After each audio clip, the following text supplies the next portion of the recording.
ਸਿੱਖਿਆ ਸਾਡੀ ਜ਼ਿੰਦਗੀ ਵਿੱਚ ਅਹਿਮ ਯੋਗਦਾਨ ਪਾਉਂਦੀ ਹੈ ਕਿਉਂਕਿ ਮੁੱਢ ਕਦੀਮੋਂ ਜਦੋਂ ਤੋਂ ਮਨੁੱਖ ਨੇ ਵਿਕਾਸ ਕਰਨਾ ਸ਼ੁਰੂ ਕੀਤਾ ਉਦੋਂ ਤੋਂ ਲੈ ਕੇ ਹੁਣ ਤੱਕ ਸਿੱਖਿਆ ਦੇ ਬਿਨਾਂ ਗੁਜ਼ਾਰਾ ਨਹੀਂ ਹੋ ਸਕਦਾ।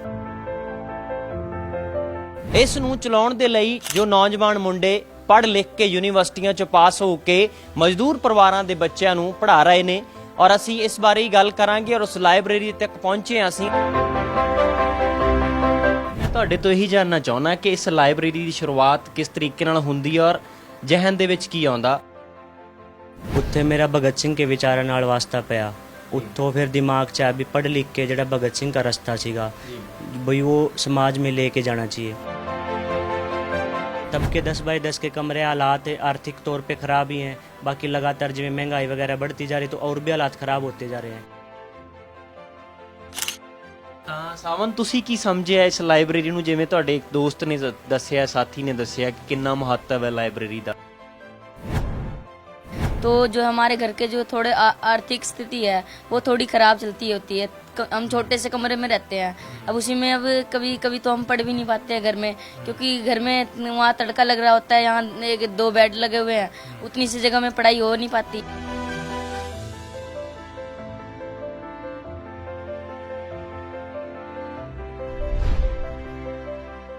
ਸਿੱਖਿਆ ਸਾਡੀ ਜ਼ਿੰਦਗੀ ਵਿੱਚ ਅਹਿਮ ਯੋਗਦਾਨ ਪਾਉਂਦੀ ਹੈ ਕਿਉਂਕਿ ਮੁੱਢ ਕਦੀਮੋਂ ਜਦੋਂ ਤੋਂ ਮਨੁੱਖ ਨੇ ਵਿਕਾਸ ਕਰਨਾ ਸ਼ੁਰੂ ਕੀਤਾ ਉਦੋਂ ਤੋਂ ਲੈ ਕੇ ਹੁਣ ਤੱਕ ਸਿੱਖਿਆ ਦੇ ਬਿਨਾਂ ਗੁਜ਼ਾਰਾ ਨਹੀਂ ਹੋ ਸਕਦਾ। ਸਿੱਖਿਆ ਹੀ ਇੱਕ ਅਜਿਹੀ ਸ਼ਕਤੀ ਹੈ, ਤਾਕਤ ਹੈ ਜੋ ਹਨੇਰੇ ਤੋਂ ਚਾਨਣ ਵੱਲ ਲੈ ਕੇ ਜਾਂਦੀ ਹੈ। ਅਸੀਂ ਅੱਜ ਤਸਵੀਰ ਤੁਹਾਡੇ ਨਾਲ ਸਾਂਝੀ ਕਰਾਂਗੇ ਚੰਡੀਗੜ੍ਹ ਦੇ ਹੱਲੋ ਮਾਜਰਾ ਦੀ, ਜਿੱਥੇ ਛੋਟੇ ਜਿਹੇ ਇੱਕ ਮਕਾਨ ਦੇ ਅੰਦਰ ਇੱਕ ਲਾਇਬ੍ਰੇਰੀ ਬਣਾਈ ਗਈ ਸਵਿਤਰੀ ਬਾਈ ਫੂਲੇ ਦੇ ਨਾਮ ਦੇ ਉੱਤੇ ਔਰ ਇਸ ਨੂੰ ਚਲਾਉਣ ਦੇ ਲਈ ਜੋ ਨੌਜਵਾਨ ਮੁੰਡੇ ਪੜ੍ਹ ਲਿਖ ਕੇ ਯੂਨੀਵਰਸਿਟੀਆਂ 'ਚ ਪਾਸ ਹੋ ਕੇ ਮਜ਼ਦੂਰ ਪਰਿਵਾਰਾਂ ਦੇ ਬੱਚਿਆਂ ਨੂੰ ਪੜ੍ਹਾ ਰਹੇ ਨੇ ਔਰ ਅਸੀਂ ਇਸ ਬਾਰੇ ਹੀ ਗੱਲ ਕਰਾਂਗੇ ਔਰ ਉਸ ਲਾਇਬ੍ਰੇਰੀ ਤੱਕ ਪਹੁੰਚੇ ਹਾਂ ਅਸੀਂ ਔਰ ਬੱਚੇ ਇੱਥੇ ਰੋਜ਼ਾਨਾ ਪੜ੍ਹਨ ਆਉਂਦੇ ਨੇ ਔਰ ਆਪਣੇ ਦਿਮਾਗ ਰਿਸ਼ਨਾਉਂਦੇ ਨੇ। ਅਸੀਂ ਅੰਦਰ ਚੱਲਦੇ ਹਾਂ, ਬੱਚਿਆਂ ਨਾਲ ਔਰ ਪ੍ਰਬੰਧਕਾਂ ਦੇ ਨਾਲ ਵੀ ਗੱਲਬਾਤ ਕਰਾਂਗੇ ਕਿ ਇਸ ਲਾਇਬ੍ਰੇਰੀ ਦਾ ਮਕਸਦ ਕੀ ਹੈ ਔਰ ਖਾਸ ਤੌਰ ਤੇ ਇਸ ਦੇ ਸਿੱਟੇ ਨਤੀਜੇ ਸਾਹਮਣੇ ਕੀ ਨਿਕਲ ਕੇ ਆ ਰਹੇ ਨੇ। ਤਾਂ ਅਸੀਂ ਸਵਿਤਰੀ ਬਾਈ ਫੂਲੇ ਲਾਇਬ੍ਰੇਰੀ ਦੇ ਅੰਦਰ ਮੌਜੂਦ ਹਾਂ, ਜਿੱਥੇ ਬਹੁਤ ਸਾਰੇ ਬੱਚੇ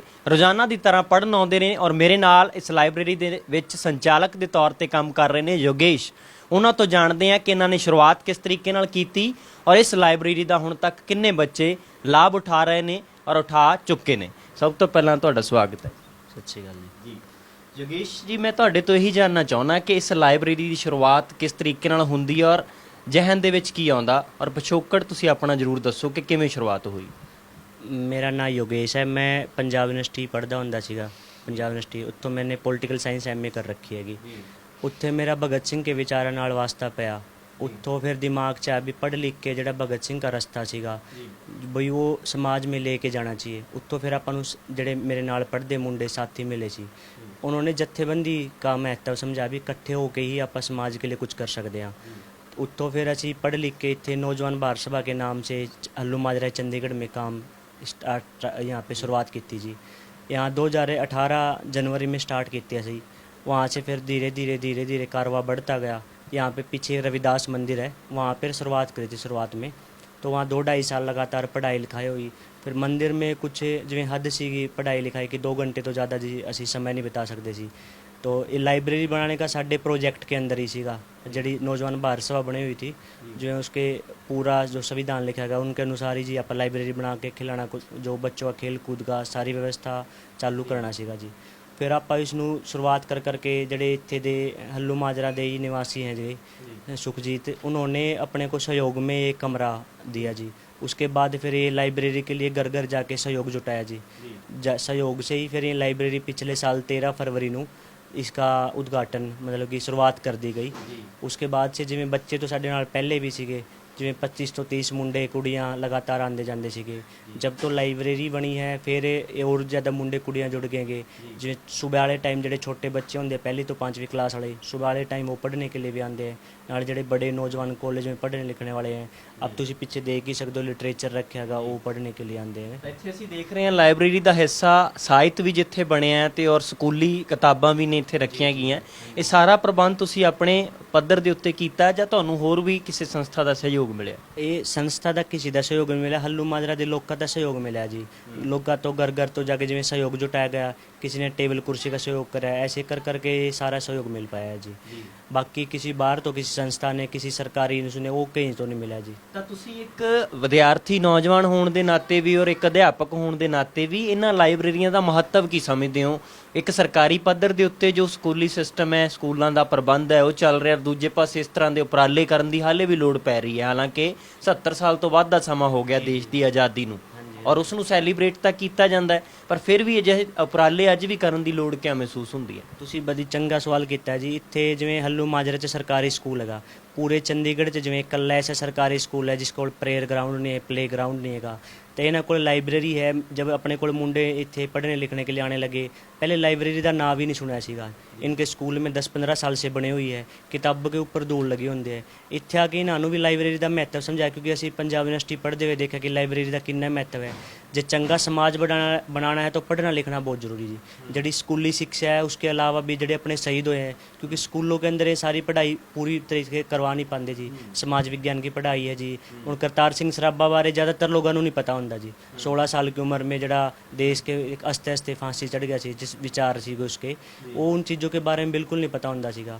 वो लाइब्रेरी च आके मुंडियां नूं, नौजवानों नूं लाइब्रेरी का महत्व पता, इन लाइब्रेरी के बारे में बताया, पूरी विचार चर्चा, किताबों का क्या महत्व है। आप पीछे देख भी सकते हो, शब्द राशमी की कविता लिखी है किताबां दे बारे, किवें किन्नी लोड़ होंदी है, क्यों जरूरी जीवन के लिए। दूजा जिवें चंगा समाज बनाना किताबों का सबसे बड़ा हिस्सा है, कि जो समाज में जितने भी चंगे चंगे प्रयोग हुए हैं, चंगे चंगे लेखक हुए हैं, उनकी जो महान साहित्य है वो लोगों तक पहुँचाएंगे, तभी समाज चंगा बनने में कायम भूमिका निभा सकते हैं। ਚੰਗਾ ਸਮਾਜ ਬਣਾਉਣ ਦੇ ਲਈ, ਸਿਰਜਣ ਦੇ ਲਈ ਇੱਕ ਵਧੀਆ ਉਪਰਾਲਾ ਤੁਸੀਂ ਕੀਤਾ। ਇਹਨਾਂ ਬੱਚਿਆਂ ਨਾਲ ਜਦੋਂ ਤੁਹਾਡਾ ਵਾਹ ਪੈ ਰਿਹਾ ਸੀ ਜਾਂ ਹੁਣ ਵੀ ਪੈ ਰਿਹਾ, ਤਾਂ ਤਜਰਬੇ ਕਿਸ ਤਰ੍ਹਾਂ ਦੇ ਹੁੰਦੇ ਆ? ਕਿਸ ਤਰ੍ਹਾਂ ਦੇ ਪਰਿਵਾਰਾਂ ਚੋਂ ਆਉਂਦੇ ਆ ਬੱਚੇ ਇੱਥੇ ਉੱਠ ਕੇ? परिवार जी ज़्यादातर इत्थे जड़े काम करने वाले मुंडे कुड़ियाँ हैं, ज़्यादातर मजदूर परिवार आते हैं, ज़्यादातर यूपी तो बिहार के रहने वाले हैं, काफ़ी समय से यहाँ पर रह रहे हैं। सबके 10 बाई 10 के कमरे, हालात आर्थिक तौर पे ख़राब ही हैं।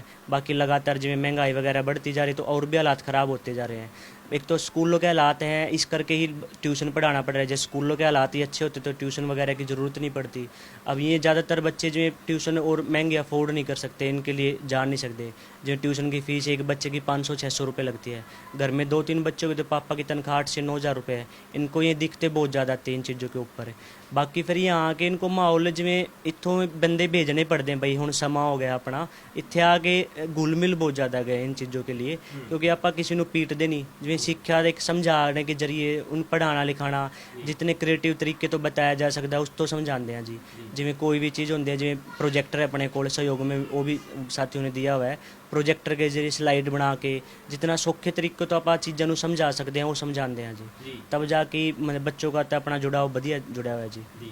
ਤਾਂ ਅਸੀਂ ਇਹਨਾਂ ਬੱਚਿਆਂ ਨਾਲ ਵੀ ਗੱਲਬਾਤ ਕਰਦੇ ਹਾਂ ਕਿ ਇਹਨਾਂ ਨੂੰ ਇਸ ਲਾਇਬ੍ਰੇਰੀ ਦਾ ਕਿੰਨਾ ਕੁ ਫਾਇਦਾ ਮਿਲ ਰਿਹਾ ਔਰ ਇਹ ਕੀ ਸੋਚਦੇ ਨੇ। ਤਾਂ ਸਾਡੇ ਨਾਲ ਇਸ ਲਾਇਬ੍ਰੇਰੀ 'ਚ ਪੜ੍ਹਨ ਵਾਲੇ ਬੱਚੇ ਵੀ ਮੌਜੂਦ ਨੇ, ਉਹਨਾਂ ਤੋਂ ਜਾਣਦੇ ਹਾਂ ਕਿ ਕਿੰਨਾ ਕੁ ਲਾਭ ਲੈ ਰਹੇ ਨੇ ਇਸ ਲਾਇਬ੍ਰੇਰੀ ਦਾ ਔਰ ਸਿੱਖਿਆ ਬਾਰੇ ਇਹ ਕੀ ਸਮਝਦੇ ਨੇ। ਛੋਟੀ ਉਮਰ ਦੇ ਵਿੱਚ ਇਹਨਾਂ ਦਾ ਖਿਆਲ ਕੀ ਹੈ ਇਸ ਸਿੱਖਿਆ ਦੇ ਪ੍ਰਬੰਧ ਬਾਰੇ ਵੀ। ਸਭ ਤੋਂ ਪਹਿਲਾਂ ਬੱਚੇ ਤੁਹਾਡਾ ਨਾਮ ਕੀ ਹੈ? मेरा नाम मनीष है ਜੀ ਮਨੀਸ਼, ਤੁਸੀਂ ਕਦੋਂ ਤੋਂ ਇਸ ਸੰਸਥਾ ਦੇ ਨਾਲ ਔਰ ਇਸ ਲਾਇਬ੍ਰੇਰੀ ਦੇ ਨਾਲ ਜੁੜੇ ਹੋ? मेरे को 3 साल हो गए इसमें। ਜੀ ਇਹਨਾਂ 3 ਸਾਲਾਂ 'ਚ ਤੁਸੀਂ ਕੀ ਆਬਜ਼ਰਵ ਕੀਤਾ ਹੈ, ਕੀ ਸਮਝਿਆ ਹੈ ਕਿ ਇਸ ਤਰੀਕੇ ਦੇ ਨਾਲ ਤੁਸੀਂ ਇੱਕ ਛੋਟੇ ਜਿਹੇ ਕਮਰੇ ਦੇ ਵਿੱਚ ਲਾਇਬ੍ਰੇਰੀ ਦੇ ਪ੍ਰਬੰਧ ਨੂੰ ਹੁਣ ਚਲਾਉਣ ਦਾ ਕੰਮ ਕਰ ਰਹੇ ਹੋ ਔਰ ਕਿੰਨਾ ਕੁ ਫਾਇਦਾ ਹੋ ਰਿਹਾ? लाइब्रेरी का तो ऐसे जैसे लाइब्रेरी स्कूलों में जैसे हमने देखी है, तो लाइब्रेरी हो चाहे कोई साइंस लैब होती है हमारे स्कूलों में, तो उसमें बच्चों को ज़्यादातर लेके ही नहीं गया जाता। ऐसा स्कूलों का हाल है आज के टाइम पे भी। जैसे अब यहाँ पे लाइब्रेरी बनाई है हम लोगों ने। ਕਿਹੜੀ ਕਲਾਸ 'ਚ ਪੜ੍ਹਦੇ ਹੋ? मैं अभी +2 कर रहा हूँ, ਜੀ तो मैंने +1 +2 में तो लाइब्रेरी गया ही नहीं हूँ, क्योंकि कोरोना के टाइम पे कहीं एंटर नहीं देते थे। तो 10th तक जो मैंने देखी है स्कूलों में, वहाँ पे भी कोई नहीं होता था कि बच्चे आए या पढ़े कुछ हो। वहाँ पे किताबें भी उतनी नहीं हुआ करती थी। तो लाइब्रेरी के बारे में जैसे हम पहले से सोचा करते थे, जैसे मैं ट्यूशन पे आके जुड़ा तो ट्यूशन पे पढ़ा करते थे हम। तो जैसे पहले बताया रविदास मंदिर में पढ़ा करते थे हम, तो वहाँ पे स्पेस तो होती थी ज़्यादा, लेकिन मंदिर की वजह से ऊपर शोर होता था, हॉर्न वगैरह चलते होते थे, उनके गाने वगैरह, तो उसमें डिस्टर्ब भी होता था।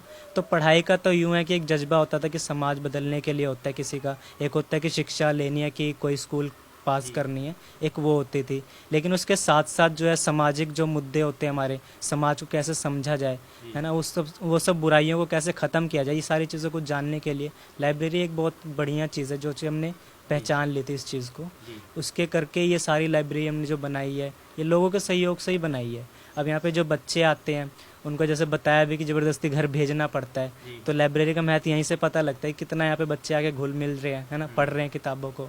बाकी जो समाज की बुराइयाँ हैं, जैसे बच्चे नशे में लगते हैं, कहीं गलत काम करते हैं, उनसे भी इनसे दूर रखने का एक तरीका है लाइब्रेरी यहाँ पे। तो जैसे हम लोग यहाँ पे आ रहे हैं, हमारे को ये है कि हम कहीं गलत जगह नहीं जा रहे, हमारे घर वाले भी कोई बुरी बात नहीं सोचते कि हमारा लड़का ये गलत काम कर रहा है, हमारी लड़की ये गलत काम कर रही है। तो उस चीज़ के लिए लाइब्रेरी का महत्व तो बहुत है इस टाइम पे। तो ਇਹਨਾਂ ਬੱਚਿਆਂ ਦੀ ਗੱਲ ਤੋਂ ਹੀ ਪਤਾ ਲੱਗ ਰਿਹਾ ਕਿ ਇਸ ਲਾਇਬ੍ਰੇਰੀ ਨੂੰ 3 ਸਾਲ ਦੇਣ ਤੋਂ ਬਾਅਦ ਇਹ ਸੋਚਦੇ ਕੀ ਨੇ, ਸਮਝਦੇ ਕੀ ਨੇ, ਗੱਲ ਤੋਂ ਹੀ ਪਤਾ ਲੱਗ ਰਿਹਾ। ਬੱਚੇ ਤੁਹਾਡਾ ਕੀ ਨਾਮ ਔਰ ਕਿਹੜੀ ਕਲਾਸ 'ਚ ਪੜ੍ਹਦੇ? मेरा नाम सावन है और मैं 10वीं क्लास में पढ़ता हूँ। ਤਾਂ ਸਾਵਨ, ਤੁਸੀਂ ਕੀ ਸਮਝਿਆ ਇਸ ਲਾਇਬ੍ਰੇਰੀ ਨੂੰ? ਜਿਵੇਂ ਤੁਹਾਡੇ ਇੱਕ ਦੋਸਤ ਨੇ ਦੱਸਿਆ, ਸਾਥੀ ਨੇ ਦੱਸਿਆ ਕਿ ਕਿੰਨਾ ਮਹੱਤਵ ਹੈ ਲਾਇਬ੍ਰੇਰੀ ਦਾ, ਤਾਂ ਤੁਹਾਡੇ ਘਰ ਦੇ ਕੀ ਕੰਮ ਕਰਦੇ ਆ ਇੱਥੇ? ਤੁਸੀਂ ਜਦੋਂ ਆਉਂਦੇ ਹੋ ਰੋਕਦੇ ਆ ਤੁਹਾਨੂੰ ਕਿ नहीं? मेरे पिताजी जो हैं वो मजदूर हैं, जो लेबर हैं वो लेबर चौक पे जाके मतलब उनको कभी कभी काम मिलता है, कभी नहीं भी मिलता है। तो जो हमारे घर के जो थोड़े आर्थिक स्थिति है वो थोड़ी ख़राब चलती होती है। हम छोटे से कमरे में रहते हैं, अब उसी में अब कभी कभी तो हम पढ़ भी नहीं पाते हैं घर में, क्योंकि घर में वहाँ तड़का लग रहा होता है, यहाँ 1-2 बेड लगे हुए हैं, उतनी सी जगह में पढ़ाई हो नहीं पाती है।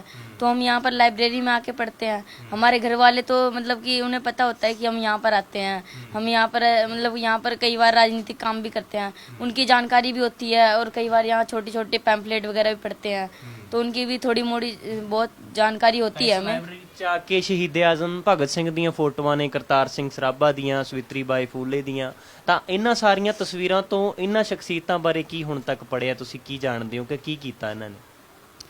जो शहीद आजम भगत सिंह थे हमारे, उन्होंने हमारे देश को आज़ाद कराने के लिए ये क्रांतिकारी थे, जो कि 23 साल की उम्र में कुर्बान हो गए थे ये हमारे देश को आज़ाद कराने के लिए। जैसे कि पहले भी होता था कि जो अंग्रेज़ों द्वारा हमारे भारतवासियों को बहुत ज़्यादा मतलब अत्याचार होते थे, उनके ऊपर बहुत ज़्यादा शोषण होता था।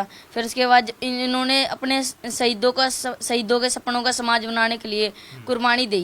इन्होंने हंसते हंसते जो है मतलब फांसी पे चढ़ गए। तो इनकी जो है बहुत सारी इन्होंने किताबें भी लिखी हुई है, बम का दर्शन, जाति धर्म के झगड़े छोड़ो, और भी काफ़ी सारे लिखे हुए हैं इन्होंने। तो ਇਹ ਸਾਰੀਆਂ ਗੱਲਾਂ ਤੋਂ ਪ੍ਰੇਰਨਾ ਲੈ ਰਹੇ ਹੋ ਤੁਸੀਂ? हाँ जी।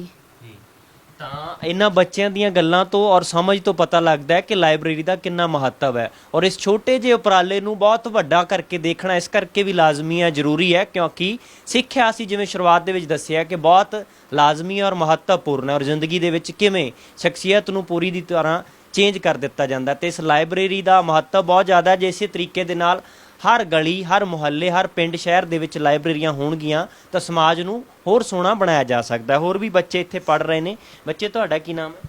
खुशी। ਜੀ, ਤੁਸੀਂ ਕਿਹੜੀ ਜਮਾਤ 'ਚ ਪੜ੍ਹਦੇ? मैं भी 10वीं के पेपर दे रही हूँ, मैं 10वीं में हूँ। ਤਾਂ ਜਿਵੇਂ ਬਹੁਤ ਸਾਰੇ ਬੱਚੇ ਇੱਥੇ ਖੁਸ਼ੀ-ਖੁਸ਼ੀ ਆਉਂਦੇ ਆ, ਇਹਨਾਂ ਨੇ ਵੀ ਦੱਸਿਆ, ਤੁਸੀਂ ਵੀ ਆ ਰਹੇ ਹੋ, ਕਿੰਨਾ ਸਮਾਂ ਹੋ ਗਿਆ ਇੱਥੇ ਆਉਂਦੇ ਨੂੰ? मुझको 3 साल से ज़्यादा हो गए हैं। ਜੀ, ਤਾਂ ਤੁਸੀਂ ਕੀ ਕਹਿਣਾ ਚਾਹੋਗੇ ਖਾਸ ਕਰਕੇ ਕੁੜੀਆਂ ਦੇ ਇਸ ਸਮਾਜ ਦੇ ਵਿੱਚ ਅੱਜ ਦੇ ਸਮੇਂ ਦੇ ਵਿੱਚ ਬੜੇ ਚੈਲੰਜ ਨੇ ਹਰ ਤਰ੍ਹਾਂ ਦੇ, ਘਰ ਦੇ ਵਿੱਚ ਵੀ ਆਰਥਿਕ ਹਾਲਾਤ ਵੀ ਮਾੜੇ ਹੁੰਦੇ ਆ, ਸਕੂਲਾਂ ਕਾਲਜਾਂ ਤੱਕ ਪਹੁੰਚਣਾ, ਯੂਨੀਵਰਸਿਟੀਆਂ ਤੱਕ ਬਹੁਤ ਔਖਾ ਹੁੰਦਾ ਹੈ। ਤੁਸੀਂ ਕੀ ਸਮਝਦੇ ਹੋ ਸਿੱਖਿਆ ਤੁਹਾਡੇ ਲਈ ਕਿਵੇਂ ਜ਼ਰੂਰੀ ਹੈ? मतलब जो पढ़ाई है वो हर किसी के लिए बहुत ज़्यादा महत्व रखती है ज़िंदगी का, क्योंकि पढ़ाई जो है हर किसी को अच्छा इंसान बनाती है। और आज के समय हम जानते भी है कि पहले लड़कियों को पढ़ाया नहीं जाता था, उनको यही समझा जाता था कि हाँ लड़कियां जो होती है घर का काम करने के लिए बनी होती है। लेकिन हमारे माँ बाप हमें पढ़ा रहे हैं, क्योंकि वो मतलब मेरी मम्मी भी खुद यही सोचती है, कहती भी है कि मतलब जैसे हमने ज़िंदगी जी है, हमें पढ़ाया तो नहीं गया लेकिन हम तुम्हें पढ़ा रहे हैं, तुम पढ़ लो, कुछ अच्छा बन जाओ। तो हम देखते भी है जैसे कि अब मैं पढ़ रही हूँ तो मुझे बहुत अच्छा लगता है कि मतलब मैं यहाँ पे आके जुड़ी हूँ, क्योंकि यहाँ पर हमको अब एक तो हमें जो उस किताबें होती है स्कूल की, उसके अलावा ही बहुत सारी किताबें पढ़ाई जाती है, और हम खुद भी सेल्फ स्टडी करते हैं। पहले तो पता भी नहीं होता था कि इंसान खुद ही पढ़ सकते हैं। यहाँ पर आके बहुत कुछ हमें सीखने को मिला है। ਇਸ ਲਾਇਬ੍ਰੇਰੀ 'ਚ ਆਉਣ ਤੋਂ ਪਹਿਲਾਂ ਤੁਹਾਨੂੰ ਇਹ ਲੱਗਦਾ ਸੀ ਕਿ ਜੇ ਸਕੂਲ ਵਿੱਚ ਜੋ ਪੜ੍ਹਨ ਜਾਂਦੇ ਆ ਬਸ ਉਹੀ ਪੜ੍ਹਨਾ ਹੈ, ਹੋਰ ਨਹੀਂ ਕੁਛ? ਇਸ ਤੋਂ ਬਾਅਦ ਬਦਲੀ ਹੈ ਤੁਹਾਡੀ ਸੋਚ? मैं सच बताऊँ तो मुझे तो स्कूल का पढ़ना जो था वो अच्छा भी नहीं लगता, मतलब बहुत बोरिंग सा लगता था कि स्कूल में जाके बस जो पढ़ा लिया। मैं घर में कहीं पढ़ती नहीं थी। लेकिन अब ये होता है कि अब खुद का मन करता है यहाँ पर जैसे कि जिस तरीके से पढ़ाया जाता है, और मुझे जहाँ तक लगता है कि मैं पहले से बहुत ज़्यादा अच्छी हो गई हूँ पढ़ाई में, क्योंकि अब मैं सेल्फ स्टडी करती हूँ और मैं बहुत ज़्यादा समझ भी जाती हूँ, जैसे कि खुद ही पढ़कर। ਜਿਵੇਂ ਤੁਸੀਂ ਬੜੀ ਇਮਾਨਦਾਰੀ ਨਾਲ ਦੱਸਿਆ ਕਿ ਸਕੂਲ ਵਾਲੀ ਪੜ੍ਹਾਈ ਬੜੀ ਬੋਰਿੰਗ ਲੱਗਦੀ ਸੀ, ਥੋੜੀ ਬੋਝਲ ਲੱਗਦੀ ਸੀ, ਤਾਂ ਇੱਕ ਉਹਨਾਂ ਸਕੂਲੀ ਸਿਸਟਮ ਨੂੰ ਸਰਕਾਰ ਨੂੰ ਕੀ ਨੀਤੀ ਅਪਣਾਉਣੀ ਚਾਹੀਦੀ ਹੈ ਤੁਹਾਡੇ ਹਿਸਾਬ ਨਾਲ? ਸਕੂਲਾਂ ਵਿੱਚ ਕਿਸ ਤਰੀਕੇ ਨਾਲ ਪੜ੍ਹਾਈ ਹੋਣੀ ਚਾਹੀਦੀ? अभी जब मैं 10वीं में पढ़ रही थी तो उसमें एक चैप्टर आता है कि वैश्वीकरण वाला, तो मतलब मैम पढ़ा रही थी उस समय, तो मैंने खुद मैम से भी सवाल किया, जैसे कि हम यहाँ पर राजनीतिक काम करते हैं, जो किताबें हैं वो सारी सारी हमको समाज से जोड़ती हैं। तो मैंने मैम से पूछा भी कि मैम जैसे कि हमको पढ़ा रहे हो आप, तो आप जो पढ़ा रहे हो वो सारा सारा किताब में है, वो सारा सारा एक पक्ष दिखा रहा है, सिर्फ अच्छा, जैसे कि उसमें वैश्वीकरण का आ रहा था कि LPG की पॉलिसी लागू हुई थी 1991 में, तो फिर उसमें जो दिखाया जा रहा है वो सारा सारा एक तरफा है, फिर उसमें उसका मतलब फायदा हुआ लेकिन नुकसान भी तो उतना ज़्यादा हुआ। अब लोगों को इतना ज़्यादा नुकसान हुआ, लोग जो प्राइवेटाइजेशन हो रही थी वहाँ पर काम करवाया जा रहा, लूट हो रही लोगों की बहुत ज़्यादा, लेकिन फिर दूसरा वाला क्यों नहीं बताया जाता। अब कभी भी हम किताब पढ़ते हैं उसमें क्या होता है कि जो फ़ायदा होता है वो गिनवाया जाता है, और वो भी बहुत ज़्यादा गिनवाया जाता है, लेकिन नुकसान थोड़ा सा बताया जाता है, जिससे हमें सिर्फ फ़ायदा पता चलता है, नुकसान पता नहीं चलता है। हम समाज से हमेशा बिछड़ जाते हैं, उसमें ऐसा होता है। ਤਾਂ ਬਹੁਤ ਹੀ ਚੰਗੀਆਂ ਗੱਲਾਂ ਇਹ ਬੱਚੇ ਕਰਨਾ ਸਿੱਖ ਗਏ ਨੇ ਔਰ ਇਸ ਲਾਇਬ੍ਰੇਰੀ ਨੇ ਕੀ ਦੇ ਰਹੀ ਹੈ ਲਾਇਬ੍ਰੇਰੀ, ਔਰ ਆਉਣ ਵਾਲੇ ਸਮੇਂ ਵਿੱਚ ਇਹ ਬੱਚੇ ਜਿਸ ਤਰ੍ਹਾਂ ਦੀ ਸਿੱਖਿਆ ਲੈ ਰਹੇ ਨੇ ਤਾਂ ਕਿੰਨਾ ਸਮਾਜ ਨੂੰ ਇਹ ਦੇਣ ਦੇ ਸਕਦੇ ਨੇ, ਕਿੰਨੀਆਂ ਸੇਵਾਵਾਂ ਦੇ ਸਕਦੇ ਨੇ ਔਰ ਸਮਝ ਕਿੰਨੀ ਜ਼ਿਆਦਾ ਛੋਟੀ ਉਮਰ ਦੇ ਵਿੱਚ ਵੱਧਦੀ ਜਾ ਰਹੀ ਹੈ। ਤਾਂ ਅਸੀਂ ਇਸ ਲਾਇਬ੍ਰੇਰੀ ਨੂੰ ਦਿਖਾਉਣ ਦਾ ਮਕਸਦ ਸਾਡਾ ਇਹ ਹੈ ਕਿ ਇਸ ਤੋਂ ਸਾਨੂੰ ਵੀ ਕੁਝ ਨਾ ਕੁਝ ਸਿੱਖਣਾ ਚਾਹੀਦਾ ਹੈ, ਸਮਾਜ ਦੇ ਵਿੱਚ ਬਹੁਤ ਕੁਝ ਕੀਤਾ ਜਾ ਸਕਦਾ ਹੈ, ਬੱਚਿਆਂ ਨੂੰ ਸਹੀ ਦਿਸ਼ਾ ਵੱਲ ਤੋਰਿਆ ਜਾ ਸਕਦਾ ਹੈ। ਤਾਂ ਯੋਗੇਸ਼ ਜੀ, ਮੈਂ ਤੁਹਾਡੇ ਤੋਂ ਅਖੀਰ ਦੇ ਵਿੱਚ ਇਹੀ ਜਾਣਨਾ ਚਾਹੁੰਦਾ ਕਿ ਇਸ ਸ਼ੁਰੂਆਤ ਤੋਂ ਬਾਅਦ ਤੁਹਾਡਾ ਅਗਲਾ ਵਿਜ਼ਨ ਕੀ ਹੈ, ਕਿ ਹੋਣਾ ਕੀ ਚਾਹੀਦਾ ਹੈ। ਜਿਸ ਸਰਕਾਰੀ ਨੀਤੀ ਦੀ ਗੱਲ ਕਰੀਏ ਖਾਸ ਕਰਕੇ ਐਜੂਕੇਸ਼ਨ ਨੂੰ ਲੈ ਕੇ, ਤਾਂ ਕਿਸ ਤਰੀਕੇ ਦੇ ਨਾਲ ਕੰਮ ਹੋਣਾ ਚਾਹੀਦਾ ਹੈ ਕਿ ਸਾਰੇ ਸਮਾਜ ਨੂੰ ਇਸ ਤਰੀਕੇ ਨਾਲ ਉਸਾਰਿਆ ਜਾ ਸਕਦਾ ਸੋਹਣੇ ਤਰੀਕੇ ਨਾਲ। ਤੁਸੀਂ ਜਿਵੇਂ ਗੱਲ ਕੀਤੀ ਕਿ ਹੁਣ सरकारी ढांचा कैसे सारी शिक्षा व्यवस्था को कैसे बदल सकता है, ये तो आज के टाइम पे सबको महसूस होता है कि जो इस टाइम शिक्षा व्यवस्था चल रही है वो सही नहीं है, उसमें कुछ न कुछ दिखते हैं, दिक्कतों को बुनियादी तौर पे बदलने की ज़रूरत है। जैसे आज के टाइम पे जो पढ़ाई लिखाई से बच्चों को पढ़ाने लिखाने का तरीका है, स्कूलों के अंदर पूरे टीचर नहीं भर्ती होते। चंडीगढ़ की बात कर लेते, पिछले टाइम में सारे ठेके के ऊपर भर्ती हुए हैं, ठेके के ऊपर नौजवान को 14 से 15 हज़ार रुपये मिलता है, नौकरी की कोई गारंटी नहीं होती। वो फिर कैसे पढ़ाई करवा पाएगा, उसके साथ में फिर प्राइवेट ट्यूशन भी देखता है, वहाँ बच्चों को बुलाने की कोशिश करता है, वहाँ पर जाके देखिए।